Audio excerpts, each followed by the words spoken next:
Esse sou eu tentando entender o segredo mais profundo dos Tazos. E esse também sou eu com a coluna travada depois de uma semana de tentativas. Para você entender como que essa história me levou para um dos maiores laboratórios experimentais de engenharia aeroespacial do Brasil, primeiro você precisa assumir que não faz ideia do motivo disso acontecer. Talvez você nunca tenha reparado, mas os Tazos dão mortal de trás para frente quando a gente bate tapão. Pois é, todas as vezes que você brincou com isso na sua infância ou na sua adolescência, esse fenômeno aconteceu.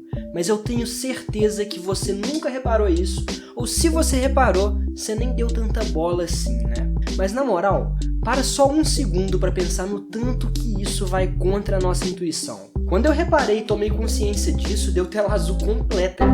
Reparar esse fenômeno me permitiu entrar em uma aventura que me fez ficar uma semana andando torto. Mas isso é o de menos, porque na moral, perceber isso me fez embarcar em um rolê muito da hora que começou em abril de 2020. Mais ou menos quando começaram as medidas de isolamento, estudando esse fenômeno bizarro para tentar encontrar a resposta perfeita. E com todo o mistério que esse segredo guarda, eu me animei tanto que resolvi sair disso para isso. Pois é, eu recriei um Tazo estilo anos 90 1000 vezes maior do que o original para testar se esse fenômeno esquisito iria continuar acontecendo e também para ver se as coisas ficariam mais claras para a gente entender tudo. E como eu nunca fiz nada grande assim aqui pro canal, eu tive que recorrer a todos os meus estudos que eu venho registrando ao longo dos últimos 10 meses com as figurinhas normais para saber quais as principais dificuldades que eu poderia ter ao tentar criar uma réplica funcional tão grande assim. E só um parênteses, tudo que eu tô fazendo nesse vídeo é absolutamente inédito. Nunca ninguém fez antes na internet. Beleza, então eu comecei revisitando os primeiros vídeos que eu gravei e de cara, eles já me mostram que existe um fator muito claro que a gente precisa ter atenção. O formato do Tazo importa, e isso rola de um jeito muito especial.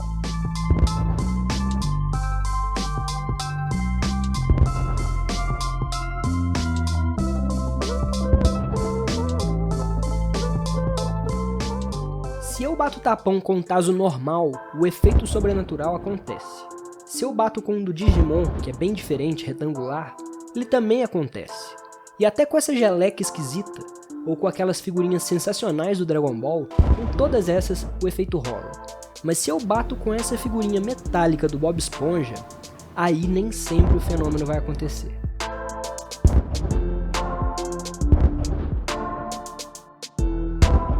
Então isso já mostra pra gente que a figurinha ser completamente lisa em cima e embaixo tem um efeito bem significativo nesse fenômeno do mortal pra trás.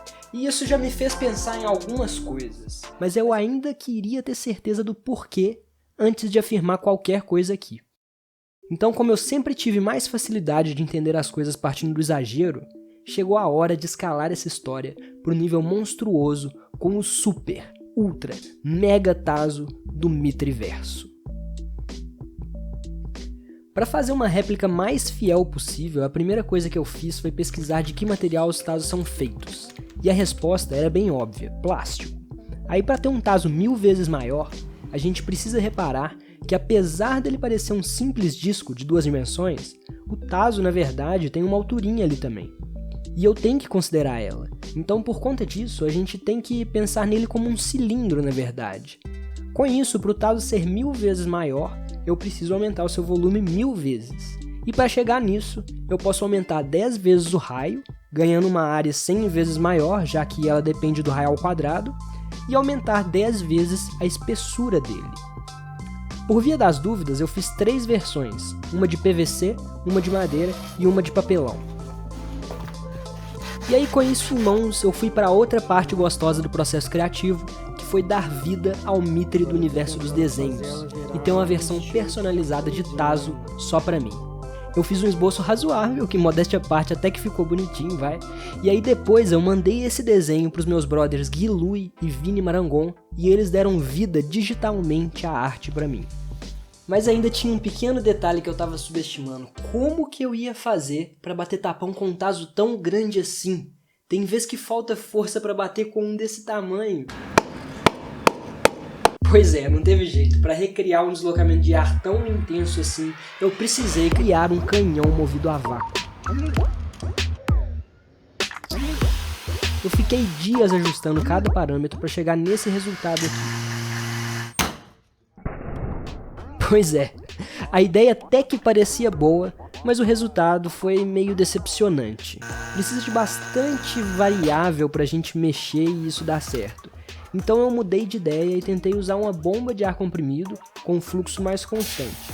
A pressão é até boa, mas o volume de ar era muito pequeno e ele passa só num pedacinho da figurinha, então não rolou também.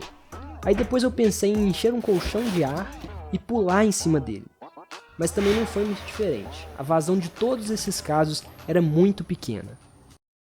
Até que então, conversando com meu pai, a gente teve uma ideia. E se, para gerar esse deslocamento de ar, a gente literalmente desse um tapa na mesma vibe que a gente faz com a mão? Batendo, eu crio um deslocamentinho de ar.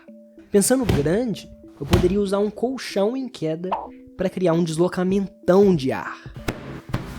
E já nesses primeiros testes, dá pra gente ver que o fenômeno poderia rolar em grande escala também. Eu só precisava ajustar alguns parâmetros, como por exemplo aqui, repara como que caindo assim, sem muito preparo, acaba desperdiçando um bom deslocamento de ar pelos lados. Então, para aumentar a intensidade e direcionar melhor isso, eu esvaziei a minha sala, peguei um colchão de casal, coloquei ele bem rente à parede do lado esquerdo, e assim eu evitei que pudesse ter deslocamento de ar pelo menos em um dos lados, e em tese o setup experimental ficou pronto para a hora do show. 1, 2, 3 e... foi!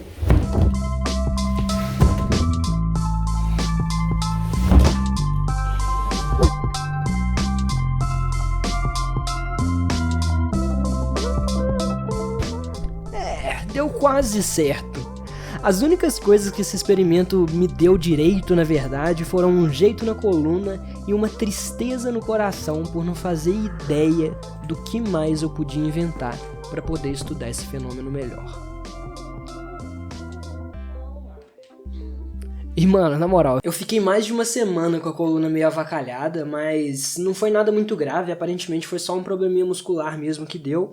Só que como eu fiquei esse tempo parado, sem poder progredir com esse projeto pro canal, a minha cabeça deu uma fritada, porque quando eu fico assim, sem poder fazer nada, eu fico com o pensamento ali martelando, sabe? E foi aí que eu apelei e resolvi procurar uma parada grande. E por sorte, eu descobri que a poucos quilômetros da minha casa, eu tinha o segundo maior túnel de vento do Brasil. O Laboratório de Aerodinâmica Experimental, que é um braço do setor de engenharia aeroespacial da UFMG, serve tanto para execução de aulas de algumas disciplinas de aerodinâmica, como também para atender a pesquisas de mestrado, doutorado, projetos de iniciação científica, entre outras coisas. E aí eu entrei em contato com o Guilherme, que é o professor coordenador do laboratório, e chegando lá eu fui recebido por ele e pelo Wagner, que está usando o laboratório para rodar os experimentos da sua tese de doutorado. Cara, no meio das nossas conversas, o Wagner me contou que ele já estava há 26 dias vivendo no laboratório, literalmente. Porque como ele já estava nos finalmentes da sua pesquisa, e ele não é de Belo Horizonte, ele acabou montando toda uma estrutura dentro do laboratório para realmente usar o laboratório como a sua casa. Véi, na hora que ele me contou isso, mano, eu fiquei até arrepiado, sabe? Eu me senti meio como se eu estivesse dentro de um filme. Mas voltando pro túnel de vento, ele é uma ferramenta que serve para criar pra gente um fluxo de ar com um perfil completamente uniforme. Então eu posso colocar um experimento dentro dele com a certeza de que vai chegar um vento bonitinho e sem turbulência, ou pelo menos com uma turbulência insignificante. Aí conversando um pouco com os professores, o Wagner deu a ideia da gente preparar os megatasos com alguns fios para a gente poder ver na imagem depois como que o ar estaria se comportando na superfície dele.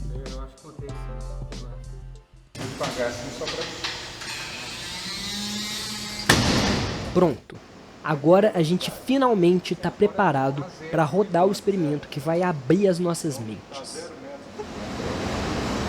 3, 2, 1... Só que rapidão, agora que tem tudo pro experimento dar certo, eu preciso da sua atenção um minutinho para poder explicar o que o ar tem a ver com o lance da figurinha precisar ser completamente lisa em cima e embaixo. Mas relaxa, eu só preciso de 60 segundos cronometrados a partir de agora.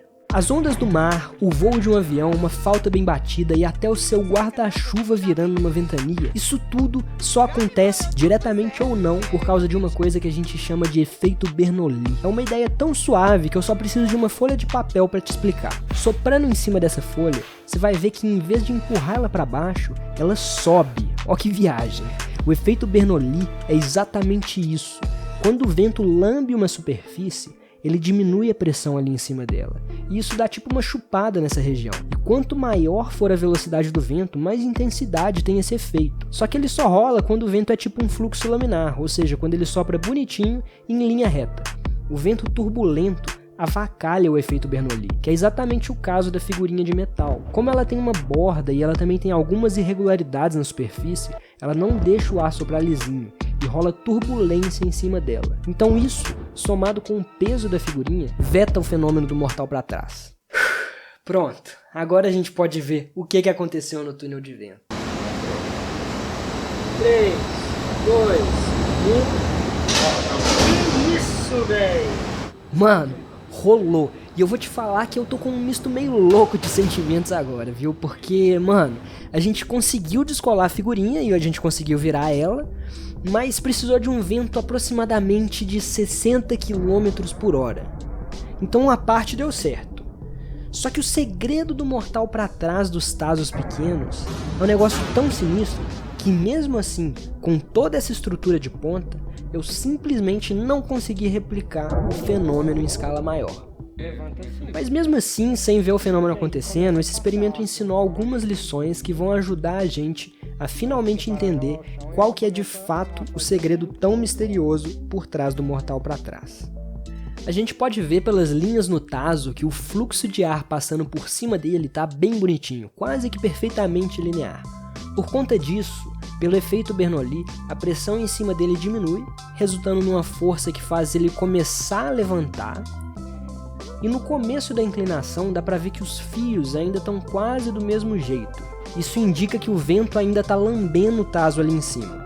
E isso acontece por causa do efeito Quanda, que, para simplificar, é quando um fluxo laminar acompanha a curvatura de um objeto para continuar acariciando a superfície dele. Então nesse momento a gente ainda tem o efeito Bernoulli ajudando a dar esse giro para o taso, mas quanto mais ele levanta, mais resistência o taso começa a oferecer para o vento. Até que a partir daqui os fios já estão se bagunçando bem agitados, sinalizando pra gente que o ar ali tá num regime turbulento, não tá rolando mais efeito Quanda. E aí dessa hora em diante, o taso age tipo um paraquedas, tentando impedir a passagem do vento e falhando miseravelmente. Mas por que com o taso pequeno não acontece a mesma coisa? Na verdade ela pode até acontecer sim, tá? Eu testei um sopro uma vez e eu consegui esse mesmo resultado. Mas por que com o tapão especificamente a coisa acontece diferente? Por que com o tapão a figurinha vira um mortal pro lado ao contrário?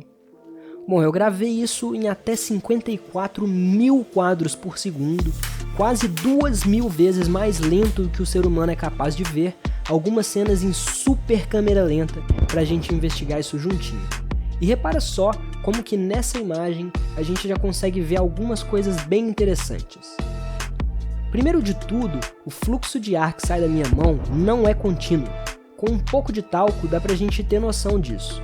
É uma massa de ar com início, meio e fim que sai da minha mão e passa pelo taso. E essa é uma das principais diferenças do bafo ou tapão pro túnel de vento.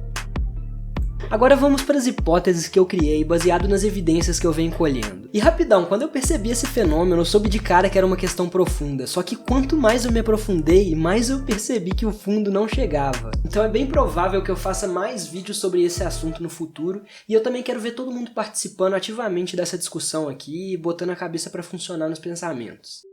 Eu dividi essa história em 3 etapas. A primeira seria quando a gente bate tapão. Nessa hora, a gente cria um deslocamento de ar que, por efeito Bernoulli, diminui a pressão em cima da figurinha e levanta o lado mais próximo dela primeiro. E até aqui tá igual acontece com o megataso no túnel de vento. Só que quando isso acontece no tapão, assim como no túnel de vento, essa posição da figurinha deixa o ar entrar embaixo dela também. E aí a gente entra na segunda etapa, que é quando esse ar empurra a parte de trás para cima, por conta da força de arrasto, já que a massa de ar tá doida para terminar de percorrer o seu caminho ali por baixo. Aí isso faz a figurinha começar a ganhar um giro no sentido oposto do inicial. E é nesse ponto onde a gente vai para a terceira etapa que as coisas começam a ficar mais diferentes do túnel de vento. Agora, a figurinha está voando praticamente paralela ao chão. Nesse ponto, o que acontece é que muitas vezes acaba tendo mais ar passando embaixo do que em cima, o que é bem diferente do túnel de vento. Além de que a massa de ar já está quase acabando de passar, o que também é bem diferente do que a gente vê no túnel de vento. Então, somado ao giro que a figurinha ganhou com o ar querendo passar debaixo dela, nós ainda temos o efeito Bernoulli criando um vácuo aqui embaixo e puxando essa parte da figurinha para baixo. Sem contar que não tem mais aquela quantidade de ar impossível de frear que a gente observa no túnel de vento. Bora ver mais uma vez as 3 etapas em sequência. Primeiro, levanta a abinha. Segundo, o ar entra embaixo empurrando e levantando a parte de trás.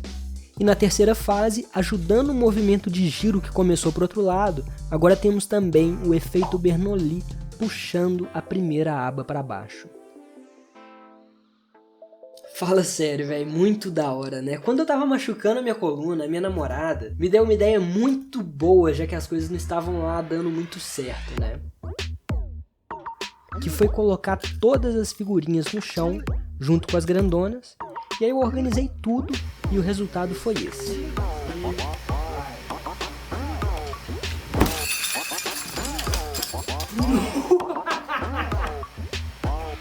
Vai voltar pra tudo quanto é lugar. Não tem a menor condição, velho, na moral. Aqui fica nítido como que o colchão cria um deslocamento de ar tão massivo, tão intenso, que apesar de não fazer nem cosquinha para os megatasos, para as figurinhas normais, o ar simplesmente vem igual uma tsunami, mais ou menos igual no túnel de vento, atropelando geral. E repara como que ele também não deixa o fenômeno acontecer com nenhuma das figurinhas. Pera, ou será que...